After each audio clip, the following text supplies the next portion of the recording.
What's up, guys? Welcome back to another episode of Mind Something. If you're new here, my name is Jake, and in today's video we're going to move pretty fast because we got a lot of stuff to cover. Do me a favor, hit that like and hit the subscribe if you haven't already. Let's jump straight in. We're going to take a look at the market first. Everything is still pumping. Bitcoin is at 21,171, up about 23% for the week. Ethereum's at 1573, up about 20% for the week. XRP is at 40 cents, up about 14% for the week. Cardano is at 36 cents, Dogecoin at 8.6, almost 8.7 cents. Polygon is up to $1.03. Solana is at $23.34. Litecoin is at 87.92. Let's see what else we got. We got my cat meowing. Sorry. We got Monero at 175 bucks, Ethereum Classic at 22.55, Toncoin at $2.32. Let's go ahead and take a look at Caspa and a few of the others. Whoops. So right now Caspa is up almost 4% at 0.0060. And then we've got Ergo is up almost 3% at $1.83. Radiant is down almost 7% at 0.0085. Let's take a look at Flux real quick. So Flux is up 6.5% at 61, almost 62 cents. Let's go ahead and jump into, actually let's take a look at Nexa real quick. So Nexa is sitting at 741 with 5 zeros in front of it. And look at this, man. This is just ridiculous.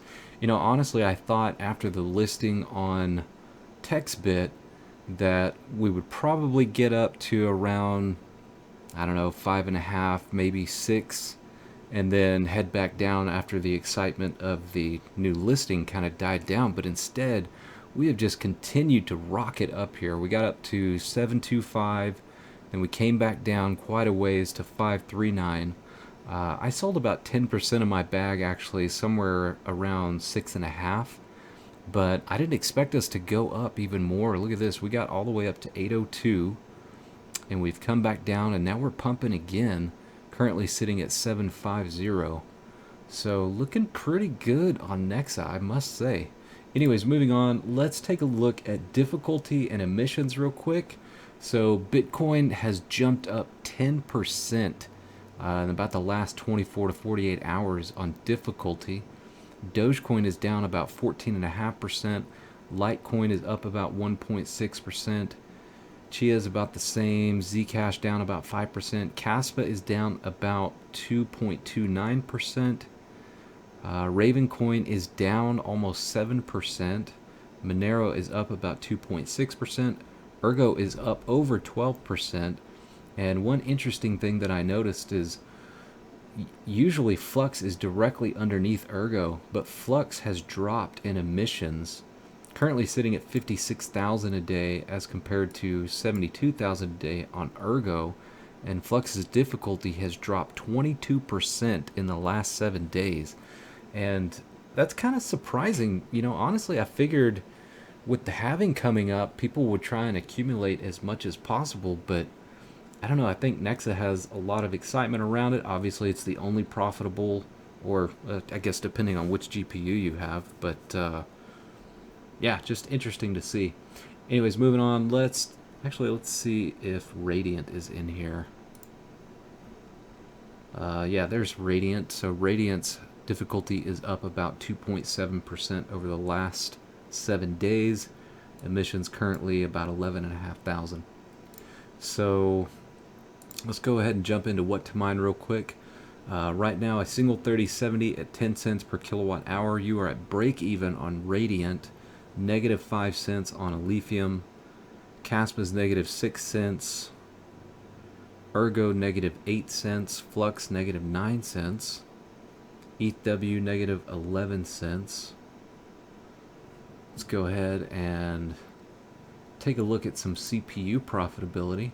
So right now at 10 cents per kilowatt hour on a Ryzen 9 5950X, most profitable coin is currently Pulsar at 35 cents a day in profit, 72 cents a day in revenue. Then we got Panda Night at 23 cents in profit, Darrow at 22 cents in profit, Raptorium at 16 cents, Bitorium at 8 cents, and Monero at 7 cents. There's a few of the others. Let's go ahead and take a look at ASIC profitability right now. So KA3 still on top at 43.85, Antminer K7 $26 a day, and L7 $17 a day. First Bitcoin miner is the S19 XP Hybrid at $5.71 a day.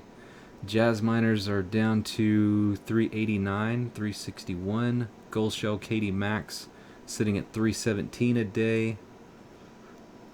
Let's see anything else here. I'll just scroll down so you guys can see.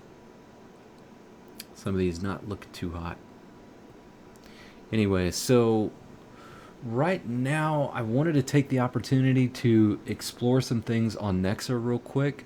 So obviously difficulty on Nexa is just skyrocketing, but it is still profitable, surprisingly. Now miner stats not very accurate in my opinion. Let me show you guys my farm real quick. So I've got about 995 mega hash on Nexa at the moment, and there is one of these rigs mining Caspa using about 200 watts. So I'm in software roughly right under 3,000 watts. So if we go 1,000 mega hash at 2950 watts at 12 cents per kilowatt hour, it says you're making $10 a day in profit and roughly about $20 a day in revenue. I'm currently sitting at 7 cents a day, or 7 cents per kilowatt hour, which would be about $14 a day in profit. However, you guys probably are more interested in 10 cents per kilowatt hour. That'd be about $12 a day in profit. But those don't match what I see in the Discord on Nexa. So let me pull up their profitability calculator. We'll do a single 3070 real quick. So actually hash rate has changed with the release of, what is it, 36.2 wild rig. We got roughly about a 10% increase in hash rate at about the same wattage. And I've also discovered some better overclock settings using Nvtools. We'll cover that here in just a moment. In fact, I have a video that released prior to this one. So you guys, I'll just leave a link to that and you guys can check that out. But anyways, let's take a look at what my 3070s are doing right now. So a 3070 is coming in at about 37.5 mega hash at about 100 watts. So let's do that. So 37.5, 100 watts at 10 cents per kilowatt hour. That is going to net you any day now. Come on, bot. You can do it. There we are. 25 cents a day in profit. So even though hash rate has, I think it's at least doubled, if not quadrupled. So back on January 5th, we were at 791 gigahash, and now we're at 3 terahash. So yeah, it's more than tripled, almost quadrupled, and it's still profitable, which is pretty incredible to say the least. Anyway, so a couple of things I wanted to share with you guys in regards to Nvtools. One of the things that I was struggling with was figuring out how to set different overclocks for multiple or different GPUs or different 30 series. And thanks to Tech Profits for replying to our conversation in Discord. By the way, if you guys aren't part of the Discord, I highly recommend joining there. There's lots of good information there. Anyway, so if you've got, let's say, a mixed rig with 3060 Ti, 3070, 3080 Ti, 3090, whatever, if they're different GPUs, you can set your overclock separately with Nvtool, and you're going to get pretty efficient. So just as an example, if you wanted to change overclock specifically for GPU 0, you would put a -I space 0, put your memory clocks, or excuse me, your overclocks, and sign, Nvtool-I space 1 for GPU 1, and so on. So yeah, you just go through there, as many GPUs as you got, you can set each one of them independently. Let's go ahead and take a look at the rig real quick and just show you what the commands look like. So I would recommend probably starting your core offset somewhere around 250 to 265. On some of these, if I get over 325, I get some instability issues. Silicon lottery, so it just depends on what you got. But start at around 250, 265. You do want to leave the set memory to 501. And then as far as your core clock lock, 1515 seems to be a pretty good number for all of the 30 series. But we can defer back to Tech Profits PDF that he shared. And if you guys need to pause this, go right ahead. But he's got from an A2000 all the way through a 3090 Ti here. And he shows you what he's got the lock core clock at, what the core offset is. And of course the memory is going to stay the same on all of these. So yeah, if we could convince everybody to utilize this, then I think hash rate would potentially drop on Nexa and everybody be a bit more profitable.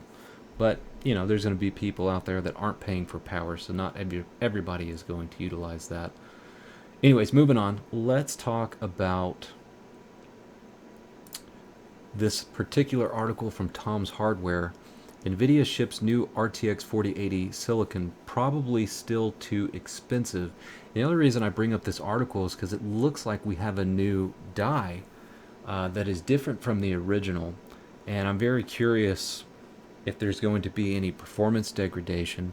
I think that Nvidia is probably getting to the point where they realize they're going to have to lower prices on the 4080 and the 4070 Ti because they're not selling, and perhaps they're changing the die in order to meet those margins, I guess. So although overpriced, the RTX 4080 is one of the best graphics cards for modern day gaming. However, Hong Kong news outlet HKEPC claims that Nvidia has prepared a new 8103 die for the GeForce RTX 4080, potentially improving the Ada Lovelace graphics card's bill of material, or BOM. Now there's evidence that suggests this is accurate. The 4080 currently ships with the 8103-300 silicon. However, sources allege that the graphics card will switch over to the 8103-301 soon. Now, Galax has started listing the brand's RTX 4080 graphics card with the 8103-300/301, lending credence to the claims. However, the transition from 8103-300 to 8103-301 won't likely benefit the consumer. Despite the difference in silicon, the 4080 GPU based on the 301 should have an equivalent level of performance to the normal 300 variants. Nvidia's partners are probably the ones that are getting the best deal out of the new silicon. So yeah, interesting to see that they are changing the silicon and how that's going to affect performance. Anyways, moving on, the next one I wanted to share with you guys comes to us from Hardware Times. Nvidia RTX 3090, 3090 Ti, and 3080 discontinued by retailers as the 4070 Ti goes on sale. So retailers have started decommissioning the last-gen Ampere cards starting from the top of the stack. The GeForce RTX 30 and 3090 have already been replaced by the 4090 and 4080 across every major online store. The RTX 3080 is on the same path. The 4070 Ti release will further accelerate the process. We had a look at some popular retailers and got the following data. So here we see discontinued, discontinued, discontinued. Best Buy, Micro Center, and BH Photo Video have straight up discontinued the RTX 3090, while Newegg and Amazon are selling the few remaining units at a fat markup. The same can be said for the RTX 3090 Ti. And then Newegg has priced the RTX 3090 at around $1,700 to $1,800 for both the Founders Edition and Board Partner variants. The Zotac Gaming Trinity is the exception with the weakest PCB of the lot. The GeForce RTX 3090 Ti is even scarce, with a starting price of $1,800 for the Founders Edition and $2,069 for AIC models.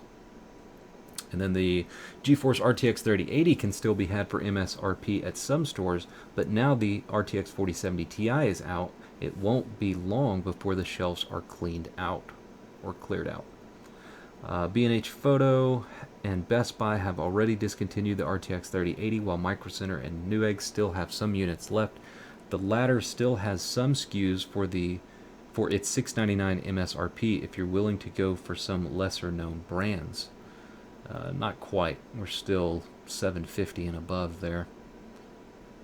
Anyway, so yeah, I think this is a carefully calculated position by Nvidia to make sure that prices stay high. And we've talked about this in the previous video that it looks like prices have bottomed, but I think the macro situation or macroeconomic situation is really going to determine whether or not Nvidia is able to continue to manipulate the market. But I guess time will tell. So just to kind of continue that conversation, there's a good video by PC Builder where he basically shares from December through January how prices have changed, and looks like some of them have come down just a little bit. In the previous video we looked specifically at the 3070 and the 6700 XT, and everything looked like it was starting to creep back up just slightly. Maybe we hover around these areas for a while. If rapid mining is correct, in the next 3 to 6 months we should start to see GPUs prices come down drastically. I personally love the mindset that is not necessarily going to be the case if, like I said, Nvidia is able to continue to manipulate the market. By the way, I'm hearing reports that it may not be until Q3 of this year before we see a 4070, which is unfortunate. But anyways, okay, moving on. So just going to cover the quick headlines here on Cointelegraph. So first one, Google Ads delivered malware drains NFT influencers' entire crypto wallet. This one was really surprising. Scaramucci to invest in crypto firm founded by former FTX US boss. What a ridiculous thing to do. Next, former FTX US president lashes out at insecure SBF in 49-part Twitter thread rant. And then one of the largest US colleges has begun teaching students about Bitcoin. And Polygon primed for hard fork aimed at reducing gas fee spikes, new details revealed. And then one other very interesting one that I saw in regards to mining from Cointelegraph was New York sued by environmental group after approval of crypto mining facility.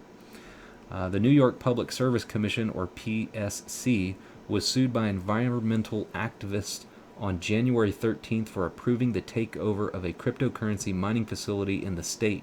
According to The Guardian, the State Public Service Commission is responsible for regulating public utilities and authorized in September of 2022 the conversion of the Fortistar North Power Plant into a crypto mining site. The facility is located in Tonawanda, a city less than 10 miles from Niagara Falls, and was set to be taken over by the Canadian crypto mining firm DigiHost. The plaintiffs claim that the approval violates New York Climate's Law of 2019.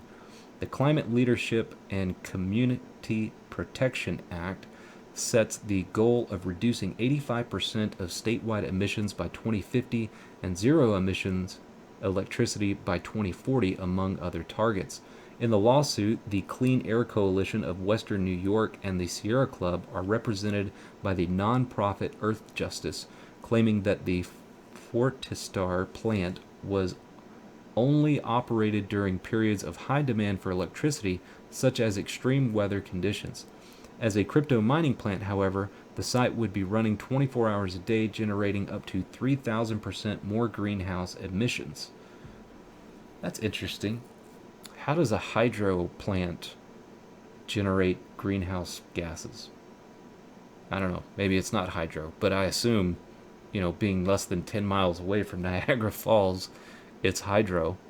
Um, Anyways, moving on. Activists argue that the New York state must conduct environmental reviews when examining projects. In October of 2021, a letter from a group of local businesses requested the state to deny the power plant conversion to a crypto mining facility, claiming that proof of work cryptocurrency mining uses enormous amounts of energy to power the computers needed to conduct business.